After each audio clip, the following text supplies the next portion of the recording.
Well,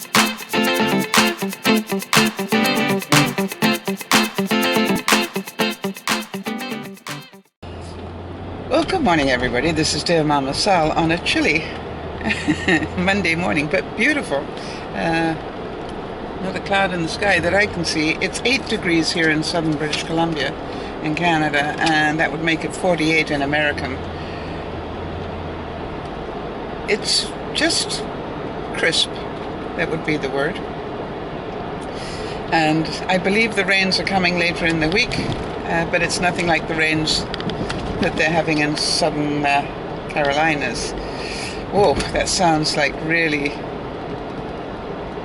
really horrible. To be pounded by heavy rain for that long, I cannot imagine what that feels like. Scary, obviously. And I wonder how prepared everybody was. I hope everybody was prepared, but human nature says not everybody was. So my heart goes out to those that would have struggled with that. You know, one of the things that I keep by my bed, and I don't know if anybody else does that, but I have next to my bed a wind-up flashlight. In my house, I automatically have one of those gizmos in a light socket, into a plug socket, that as soon as if there is such a thing as a power outage, that it will automatically turn lights on. It automatically turns itself into a torch. I don't know if any of you have got one of those things, but it's really useful. And I have it in the most central part of the house, so that if for any reason we have a power cut at night, that you can see light in the house, and therefore you can find it.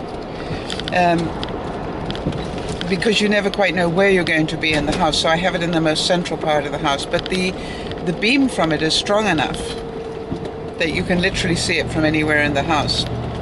And that acts as a torch or a flashlight, depending on what you call it, which country you're in.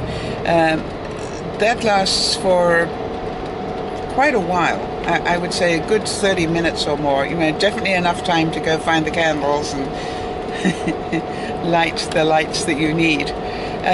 But the other thing, the reason I have the wind-up torch next to my bed is because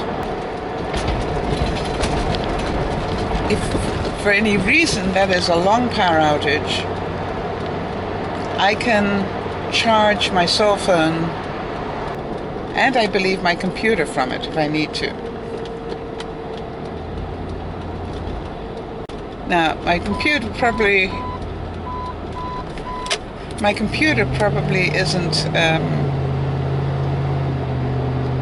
as important to me as my cell phone, because that's your lifeline. I just thought I'd mention that,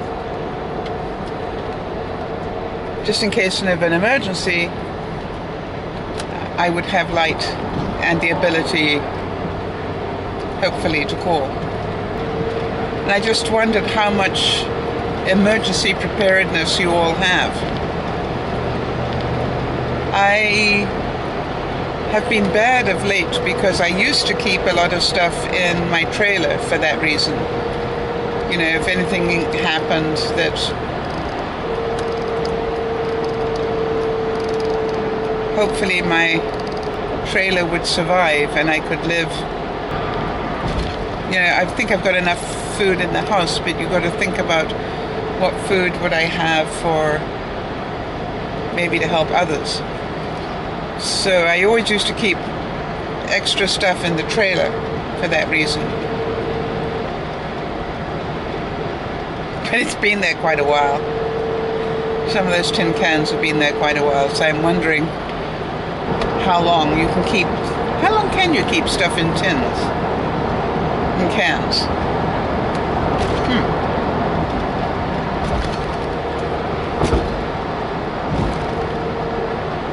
They say that you should have enough on hand to last you for 3 days. Probably got enough to last me for 3 months. Or not. Liquids, that's the thing. They're saying a gallon of water per person per day. That's quite a lot of water. So if you could have a minimum of 3 days water on hand, that would be, for a family of 5, that's quite a lot of water that you need to have set aside every month. And my question is, how often would you need to replace that water? Or do you just get distilled water? I don't know. Some of you guys probably know all about this stuff, and hopefully you'll tell me. How long can you keep water in a jug and it still be okay? So I guess today's word is survival. I hadn't thought about that, but that's what apparently it is. Now, talking about survival, the other point of it, think about it, if there were a disaster, you are going to have a lot of emotion going. So there's part of me going, maybe Kleenex is a good idea in that survival kit. I got quite a lot of it. And for some of you, it's makeup. I definitely would say that, like sunlight soap, the old-fashioned bar soap that we used to use, that would be really useful for washing clothes and things, and not, it doesn't take up a lot of room. And I'm certain a bar of sunlight soap would last a long time. Now you're saying you wouldn't have enough water to wash. Well, I'm thinking when I go camping, I don't know about the rest of you, but when I go camping, I have like an ice cream bucket. And the clothes I most want to wash are obviously, if I'm sort of camping rough, the clothes I most want to wash are my underwear. So what I do is I just have an ice cream bucket and a plunger, a toilet plunger, a clean one. And I just throw my stuff in there and I just plunge it, and it acts as a washing machine brilliantly. It's amazing how much stuff you can wash in a bucket of soapy water. So think about that. What would you need? And it's actually an interesting thing to do, which is, one is what would you need to survive, but what would you need to survive and be more comfortable, if you like.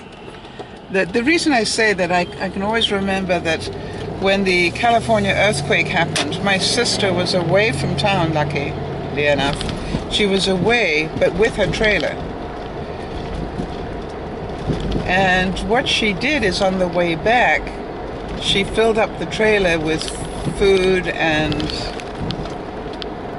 stuff, and then went back into her own neighborhood, which she knew had been hit hard. She lived very close to that area that got hit.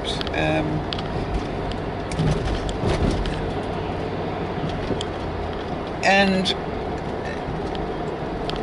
she parked her trailer, and even though there wasn't any electricity or anything, she fed all her neighbors from her trailer. Served them tea and biscuits, and I guess for those who wanted it, she gave them coffee. She's big into tea. But, and she bought enough bread and stuff that she could make sandwiches, and I think she had a crock pot with her, so she made stews. She did whatever she could to just, that was her contribution. Now, her house also cracked quite substantially, but she was still able to help others. And I'm certain a lot of you would like to be that prepared. Now, as I said, she was fortunate that she was away from town at the time that it happened, but that's it. So, that's our thought for the day. Survive. And in terms of that, I'd like to just add a rider on that, which is, there are some days when you just need to survive the day. You know, some days are just not fun days, are they?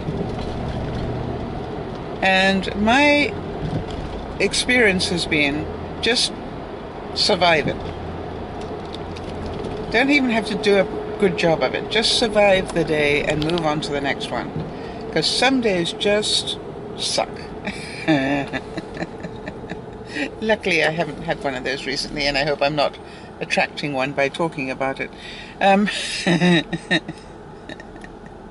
Maybe today is the day. Anyway, everybody, I hope you have a super week. We had a lot of fun at the weekend, just so you know. We had lots of fun broadcasts and things. I believe that we laughed a lot, and especially on Friday night when we did a makeup madness evening where we were doing the smoky eyes. Now, I haven't had a chance to look at the footage yet, but as soon as I do, I will try and get some pictures of that for you, because it really was fun to do. And our thanks to Liz, who did such a great job of teaching us. Awesome. All right, everybody, have a super day. Survive it. And do more than survive. Enjoy it. Bye-bye for now.